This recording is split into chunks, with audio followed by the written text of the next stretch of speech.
30 years have since passed, and while a whole lot has changed, the song remains the same. The Wolf still rocks.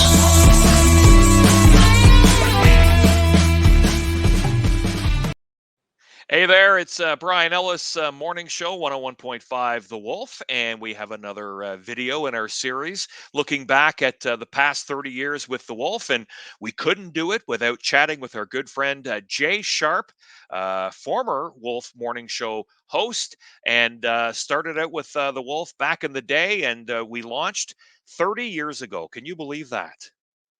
I'd rather not think about that at this time, but yes, apparently it's 30 years. Shocking and horrifying. So there was a bar in the north end of the city on Chemong Road, and that is where the opening party, the big kickoff celebration took place. And we launched The Wolf, I believe it was like 6 o'clock at night on a Friday night, and which was Valentine's Day, February 14th. Take us back, Jay, to that night and your thoughts as The Wolf launched. I was just a kid out of college, basically. I'd been working at 980 checks at the time, doing weekends and overnights. And so the launch of The Wolf was a big deal to be involved with when I was I think I was 19. And it was just amazing. It was cool, first of all, to be included with everybody coming together. I don't know about you, but I had to time out intros to songs. We were going through all our rock music library and all pitching in with that stuff and cataloging and then the big party that night. I remember we got our fancy leather Wolf jackets and couldn't have felt cooler. Just and then to show up, they had the spotlights. Do you remember the name of the bar? Casey's, that's right. Casey's, yep. And the lineup outside was massive, and people were so pumped up, the screams and yells, and you'd walk by with your Wolf jacket on and people were hooting and hollering. I felt like a rock star. It was super exciting. The other thing that I found cool about in the beginning with The Wolf in the early days is we did the road shows. So, the rock and roll road shows, and we would go to an arena, and we'd have hosts and, someone to play the tunes, and we would hire a sound company to put up the speakers and everything, and we would fill an arena. And that was incredible as well. It was really like a rock concert crowd. We would have a little stage, a riser, and it was really just a dance party.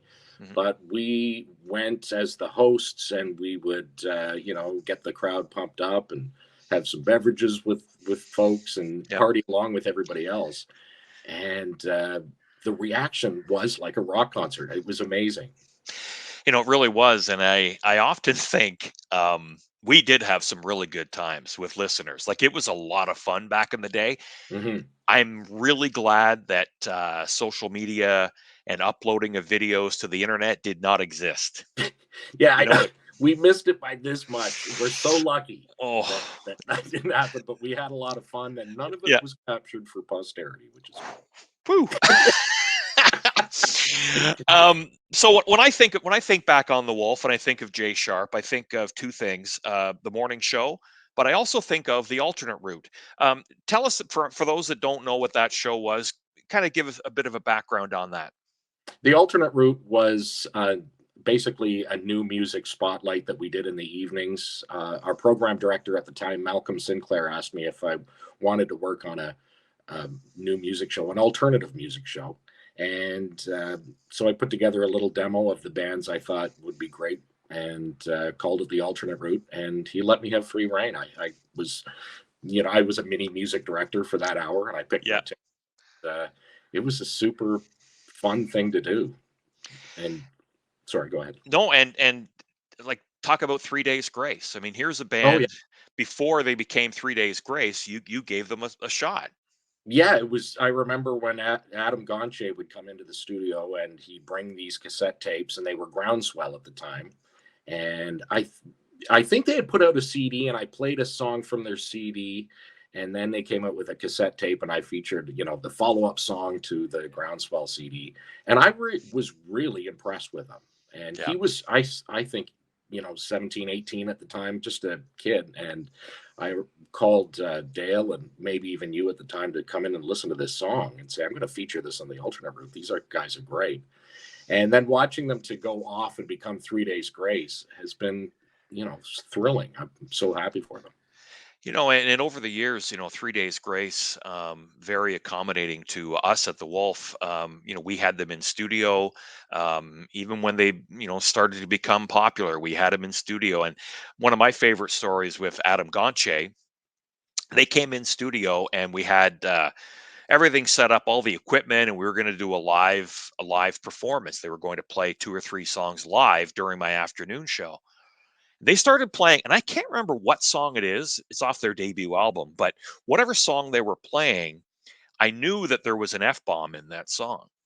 And as they started playing, I'm like, "Oh my God, what is he gonna do?" Now he edited himself on the go, like he knew to not say the F bomb, but Right. I thought, "Oh my God!" So I'm like panicking as I'm singing the song in my head. Yeah.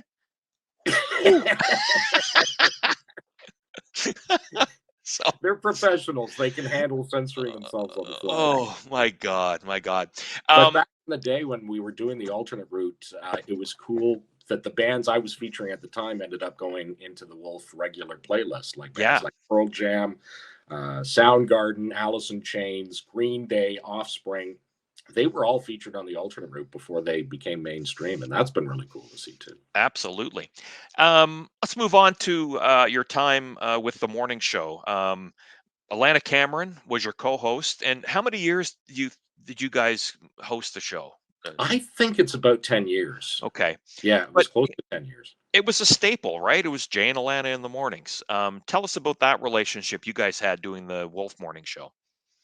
Well, I think of Alana as my work wife because we spent so much time together back then. And when you're working in the early mornings, you, on a regular basis, and you may find this too, going through the routine, but you get to know somebody, yeah, very well. And Yeah, it's just the two of you. You're putting on a show. You're seeing each other. You're seeing each other at the best of times and not the best of times.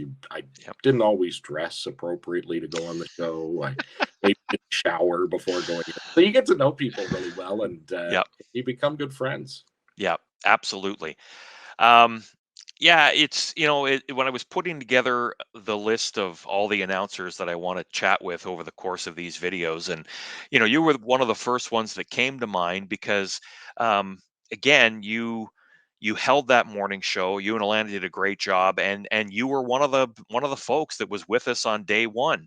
And I don't know about you, but for me, I mean, no matter what I do the rest of my life, that launching of the Wolf 30 years ago will be something that will be with me forever because I don't think I'll ever feel what I felt then, you know? Yeah, the excitement for me being fresh into it, it was the bar was set pretty high for what was to come after that Yeah. because it Yeah. was just so exciting. And I can't believe it's 30 years ago. It still seems so fresh and exciting to me when I think back, and it's for sure a huge highlight in my radio career without a doubt. I still think of it. It's great. It was Oh, awesome. me too. Me too. And I just wanted to touch on, I understand that you have a show on Netflix in the future coming out. Tell us about that. Yeah,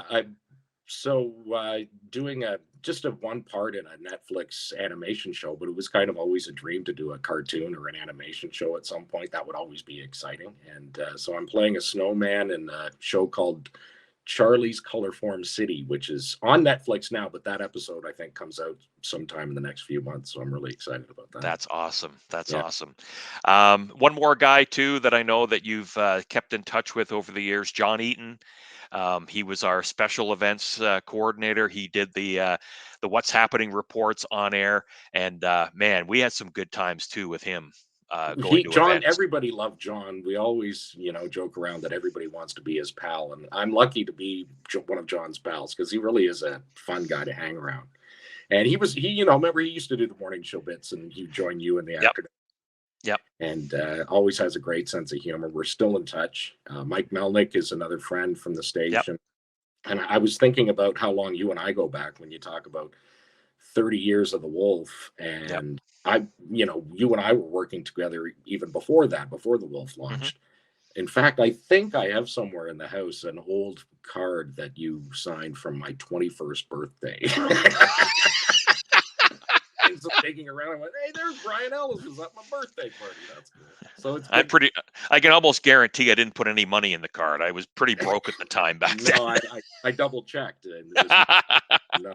In fact, you didn't sign it, you stamped it.